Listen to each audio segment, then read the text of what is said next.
Good morning aspirants. ఎలా ఉన్నారు? అందరూ బాగున్నారా? ప్రిపరేషన్ స్టార్ట్ చేశారా? మళ్ళీ కొత్తగా ప్రిపరేషన్ స్టార్ట్ చేయండి రాబోయే నోటిఫికేషన్ కొరకు. ఈరోజు మార్చ్ 13కు సంబంధించి ముఖ్యమైన కరెంట్ అఫైర్స్ ఏమున్నాయో చూద్దాం. మనకు నిన్న బడ్జెట్ సమావేశాలు అనేవి ప్రారంభమయ్యాయి కదా. గవర్నర్ ప్రసంగంతో బడ్జెట్ సమావేశాలు అనేవి మన తెలంగాణలో ప్రారంభం అవడం జరిగింది. ఫ్యూచర్ సిటీలో 56 గ్రామాలు అనేవి ఉంటాయని తెలపడం జరిగింది. ముఖ్యమైన విషయాలు ఏంటో అవి మాత్రమే చూద్దాం. నిన్న రైలు పాకిస్తాన్కు సంబంధించిన రైలును హైజాక్ చేశారని చెప్పాం కదా. ఆ బలోచ్ మిలిటెంట్లందరినీ మట్టుబెట్టామని పాకిస్తాన్ సైనికులు అనేది తెలపడం జరిగింది. మరియు స్మార్ట్ రేషన్ కార్డులను జారీ చేయడానికి పరిశీలిస్తున్నామని, ఆ డిజైన్ను పరిశీలిస్తున్నామని మన ప్రభుత్వం అనేది తెలిపింది. దీనికి ఒక క్యూఆర్ కోడ్ను ఏర్పాటు చేసి డిజైన్ను ఫైనలైజ్ చేస్తామని రేషన్ కార్డులో అప్డేట్ ఇది. అదేవిధంగా జేఎల్ ఉద్యోగాలు సాధించిన వారికి నియామక పత్రాలను రేవంత్ రెడ్డి అందించడం జరిగింది. ఇవి మెయిన్ రాజకీయ పరంగా ఉన్న విషయాలు.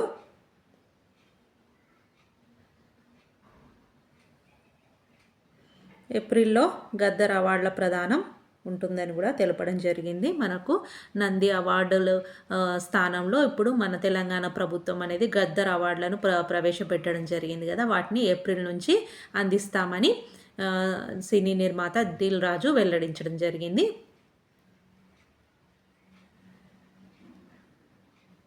ఇవి డిస్టిక్ సంబంధించిన విషయాలు. మెయిన్గా సుంకాల సునామీ, ప్రతి దేశం ఏ దేశాలు ఎంత శాతం సుంకాలు విధిస్తున్నాయో అదే రేంజ్లో అమెరికా కూడా సుంకాలు విధించాలని నిర్ణయించుకుంది కదా. దాని గురించి ఇచ్చారు. సుంకాల సునామీ. ఉక్కు, అల్యూమినియంపై 25%తో ట్రంప్ దెబ్బ. అమెరికా ఉత్పత్తులపై సుంకాలతో EU ప్రతీకార చర్య. యూరోపియన్ యూనియన్ కూడా వాటికి ప్రతీకారంగా సుంకాలు అనేవి విధించడం జరుగుతుంది.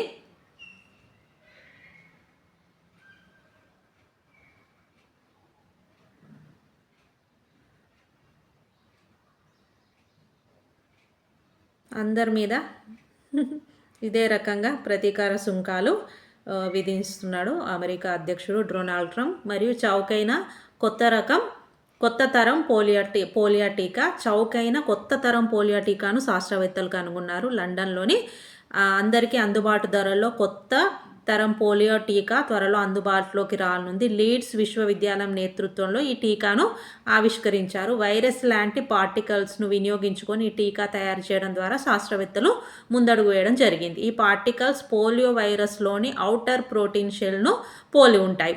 వాటి లోపల మాత్రం ఏముండదు, అంటే ఇన్ఫెక్షన్ ప్రమాదం ఉండదని అర్థం. కానీ ఇప్పటికీ రోగ నిరోధక వ్యవస్థ స్పందించేందుకు ఇది ఉంది కదా, వైరస్ పార్టికల్స్ కారణమవుతున్నాయి.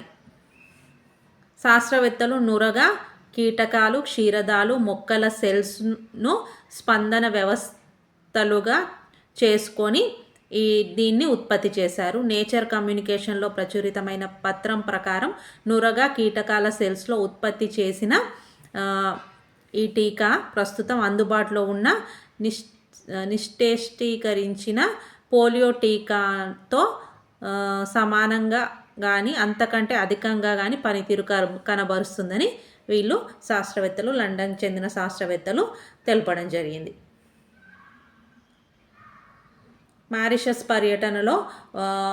మారిషస్ యొక్క పర్యటనలో మోడీ ఉన్నాడు కదా. ఆ మోడీకి అత్యున్నత పురస్కారం ఇచ్చారని నిన్న చెప్పుకున్నాం కదా. అది ప్రదానం చేయడం జరిగింది.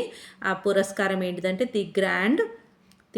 The grand commander of the order of the star and key of the Indian ఓషన్ను ప్రదానం చేయడం జరిగింది. అక్కడ మారిషస్ యొక్క అధ్యక్షుడు ధరం గోకుల్ ప్రధానికి ఈ పురస్కారాన్ని ప్రదానం చేశాడు. అదేవిధంగా భారత్ మారిషస్ల మధ్య గల ద్వైపాక్షిక సంబంధాలను ఉన్నత స్థాయిలో తీసుకెళ్తూ మెరుగైన వ్యూహాత్మక భాగస్వాములుగా మారాయి. వాణిజ్యం, సముద్ర భద్రత వంటి రంగాల్లో సహకారాన్ని పెంపొందించుకునే దిశగా 8 ఒప్పందాలను వాళ్ళు చేసుకోవడం జరిగింది.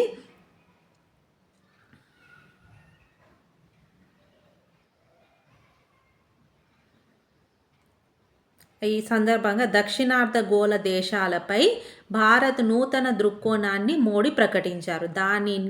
దానికి Mahasagar mutual and holistic advancement for security and growth across regions అని పేరు పెట్టడం జరిగింది. మహాసాగర్ అని ఈ దక్షిణార్ధగోళ దేశాలకు భారత్ అనేది నూతన దృక్కోణాన్ని మోడీ ప్రతిపాదించి దానికి మహాసాగర్ అని పేరు పెట్టడం జరిగింది.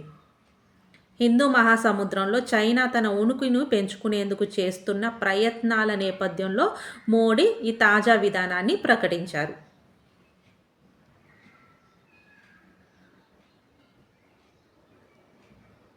ఇది మారిషస్ పర్యటనకు సంబంధించి ఇంకొక అప్డేట్.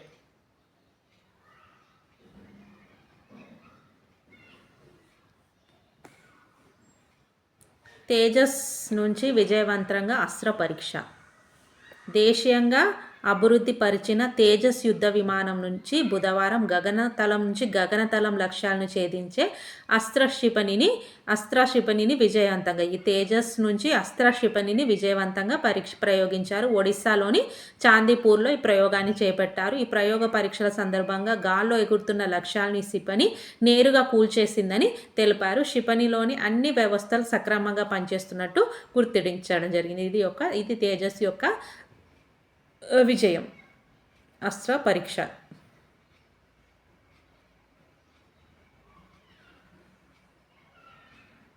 ట్రంప్కు ఇరాన్ అధ్యక్షుడు పెజెష్కియాన్ స్పష్టీకరణ. మీతో చర్చలు జరపం, ఏం చేసుకుంటారో చేసుకోండి.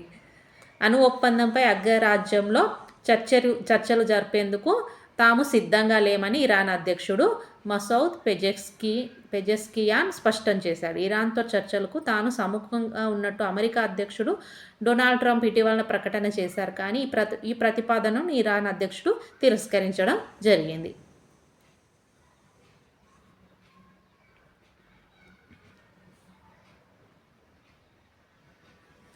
అదేవిధంగా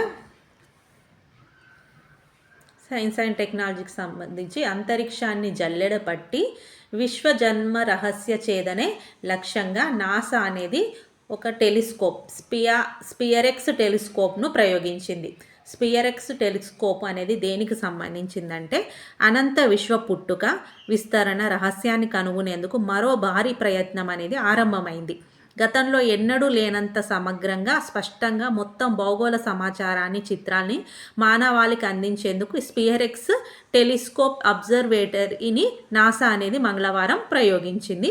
ఈ అబ్జర్వేటరీతో పాటు మరో 4 ఉపగ్రహాలను కూడా నాసా అనేది అంతరిక్షంలోకి పంపింది. ఈ ఉపగ్రహాలు సూర్యుని ఉపరితల వాతావరణాన్ని అధ్యయనం చేస్తాయి. ఈ స్పియరెక్స్ అబ్జర్వేటరీ ద్వారా సేకరించే ఖగోళ సమాచారం James Webb space telescope, Hubble space టెలిస్కోప్లు నిరంతరం విశ్లేషణ సహకారినిగా ఉండబోతున్నాయి.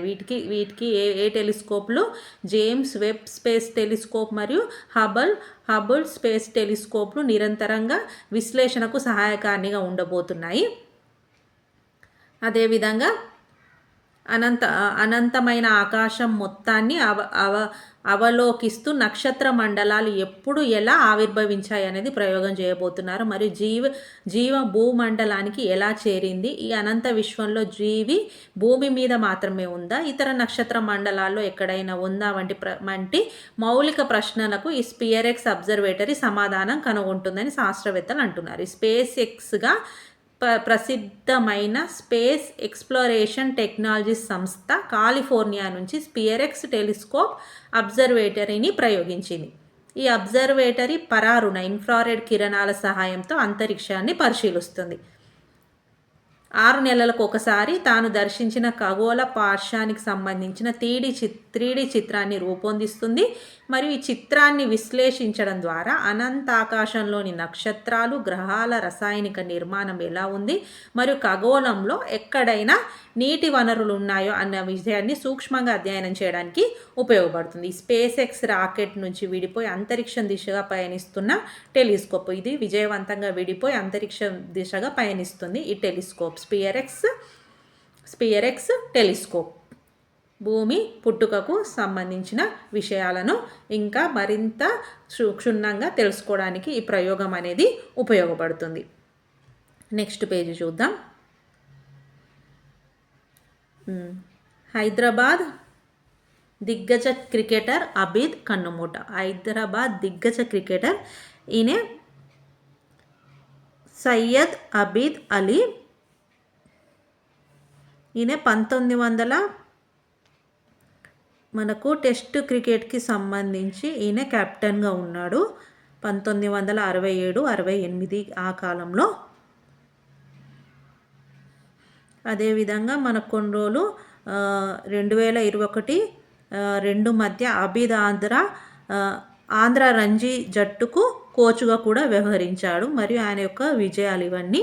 1971లో ఓవల్ మైదానంలో అబీద్ అలీ చారిత్రాత్మక టెస్టులో భాగమయ్యారు. అప్పటి వరకు ఇంగ్లాండ్లో టెస్టుల్లో ఒక్క విజయమైనా సాధించని భారత్ అనేది ఓవల్లో తొలి విజయాన్ని అందుకుంది. సిరీస్ను 1-0తో గెలుచుకుంది. ఆ ఓవర్లో తీసిన చిత్రమే. అభిమానులు అందరూ స్టేడియంకి వచ్చి అతన్ని ఎత్తుకొని ఇలా విజయాన్ని అందించినందుకు ఇలా కృతజ్ఞతలు తెలపడం జరిగింది.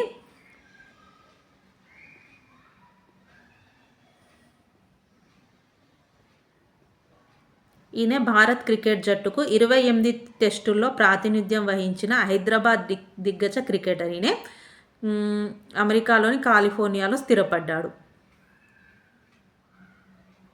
1967-74 మధ్య భారత జట్టుకు ఇతను ప్రాతినిధ్యం వహించడం జరిగింది. Abid Ali.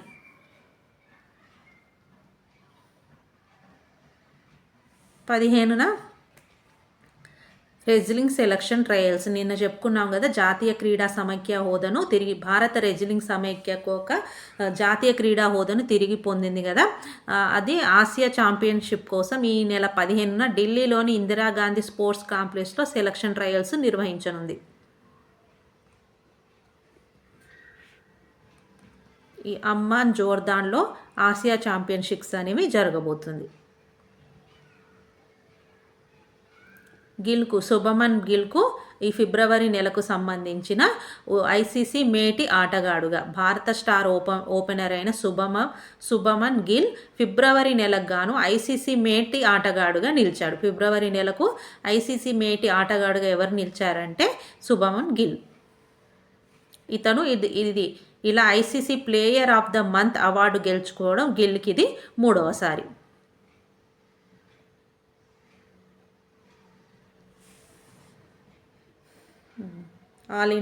All England badminton tournament జరుగుతుంది. అందులో సింధు అనేది అవుట్ అవ్వడం జరిగింది. ఇంకా ఆమెకు ఎటువంటి పథకం అనేది రాలేదు. 3వ స్థానానికి రోహిత్. ఛాంపియన్ ట్రోఫీ ఫైనల్లో అదిరే ఇన్నింగ్స్ ఆడిన team India captain Rohit Sharma ICC ర్యాంకింగ్స్లో 3వ స్థానానికి ఎగబాకాడు. అతడు 2 ర్యాంకులు మెరుగుపరుచుకున్నాడు. ఫైనల్లో 83 బంతుల్లో 76 పరుగులు చేశాడు.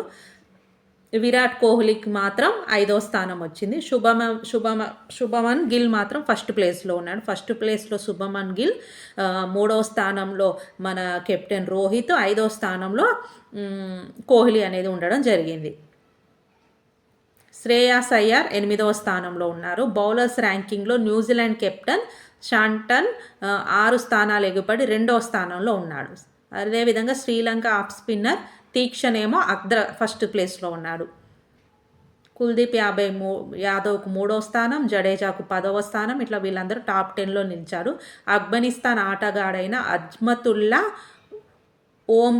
ఓమర్ జాయ్ నెంబర్ 1 ఆల్రౌండర్గా ఎవరు అంటే ఆఫ్ఘనిస్తాన్ ఆటగాడైన Azmatullah Omarzai number 1 allrounder. ఇది ఆ ఛాంపియన్ టీమిండియా కెప్టెన్కు 3వ స్థానం ఇవ్వడం జరిగింది. వాళ్ళ యొక్క ర్యాంకింగ్స్ ఇవి స్పోర్ట్స్కు సంబంధించి.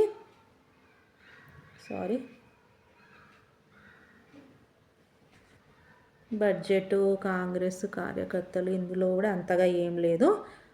బడ్జెట్ సమావేశాలకు సంబంధించి ఈ పేజీలో ఏమున్నాయి ఒకసారి వీటిని చూసుకుంటూ ఉండండి.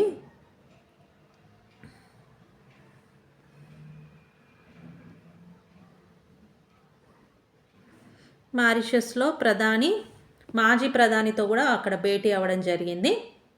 ప్రవింద్ కుమార్. ద్వైపాక్షిక సంబంధాలకు సంబంధించి పలు అంశాల మీద చర్చించారు. వారిద్దరితో దిగిన ఫోటోలు ఎక్స్లో. అదేవిధంగా అక్కడ స్థానిక గంగా తలావో సరస్సు వద్ద మోడీ పూజలు చేయడం జరిగింది. మరియు త్రివేణి సంగమంలో మహాకుంభమేళ సందర్భంగా స్వీకరించిన పుణ్యజలాలను అందులో కలపడం జరిగింది. మరోవైపు సౌహార్ద పర్యటనలో భాగంగా పోర్టు లూయిలోని నౌకాశ్రయానికి చేరుకున్న భారత్కు చెందిన యుద్ధ నౌక ఐఎన్ఎస్ ఇంఫాల్. ఈ ఐఎన్ఎస్ ఇంఫాల్ అనేది ఆ దేశం యొక్క 57వ జాతీయ దినోత్సవం సందర్భంగా అక్కడ ఆ ప్రజల సందర్శన అవకాశాన్ని మన ఐఎన్ఎస్ ఇంఫాల్ను అక్కడ సందర్శనకు ఉంచడం జరిగింది. వాళ్ళ యొక్క జాతీయ దినోత్సవ వేడుకల కోసమే మోడీ ముఖ్య అతిథిగా వెళ్ళడం జరిగింది కదా మారిషస్కు. అక్కడ మన ఐఎన్ఎస్ ఇంఫాల్ను వాళ్ళ ప్రదర్శన కోసం యుద్ధ నౌకను వాళ్ళ ప్రదర్శన కోసం ఉంచడం జరిగింది. జాతీయ విద్యా విధానం గురించి తమిళనాడు కొంచెం వ్యతిరేకత ఉంది కదా. అసలు జాతీయ విద్యా విధానం అంటే ఏంటి, దానికి సంబంధించిన వివరాలు ఇచ్చారు. ఒకసారి చూడండి. 2020లో ఈ జాతీయ విద్యా విధానం అనేది అమల్లోకి వచ్చింది. త్రిభాషా సూత్రం, దానికి సంబంధించిన వివరాలు, దాని యొక్క పూర్వోత్తరాలు ఒకసారి చదవండి మీరే. ఒకసారి పూర్వోత్తరాలు మరియు తమిళనాడు వాదన, అసలు తమిళనాడు వాదన ఏంటి అనేది కూడా ఇందులో మనకు వివరంగా ఇచ్చారు.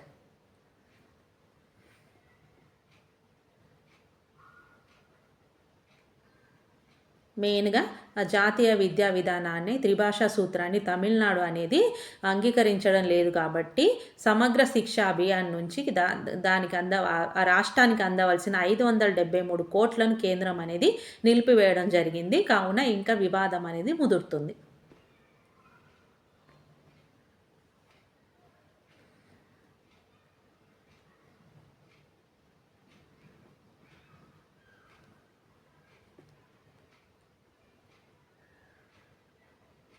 ఇది బిజినెస్ సంబంధించి, హోలీకి సంబంధించి ప్రతిభ పేజ్లో ఉన్న కరెంట్ అఫైర్స్ కూడా చూడండి ఒకసారి. ఏ 2 దేశాలు 2026ను సాంస్కృతిక కృత్రిమ మేధస్సులో పురోగతిపై దృష్టి సాధించి ద్వంద్వ సంవత్సరంగా నిర్వహించాలని ఇటీవల నిర్ణయించింది భారత్ మరియు స్పెయిన్. ఈ 2 దేశాలు 2026 కల్లా జపాన్ యొక్క ఆర్థిక వ్యవస్థను అధిగమించాలని భారత్ అనేది ఒక టార్గెట్ అనేది పెట్టుకుంది.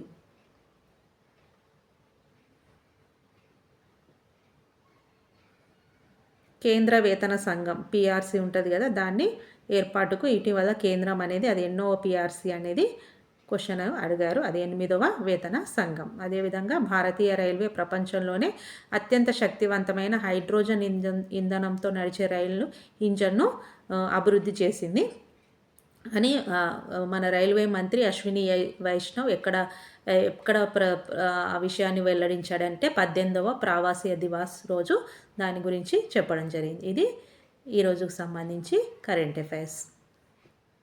ప్రతిభా పేజీలో వచ్చిన కరెంట్ అఫైర్స్. డిఎస్సికి సంబంధించినవి కూడా డైలీ వస్తున్నాయి. డిఎస్సి అభ్యర్థులు ఉంటే అవి కూడా చూసుకోండి.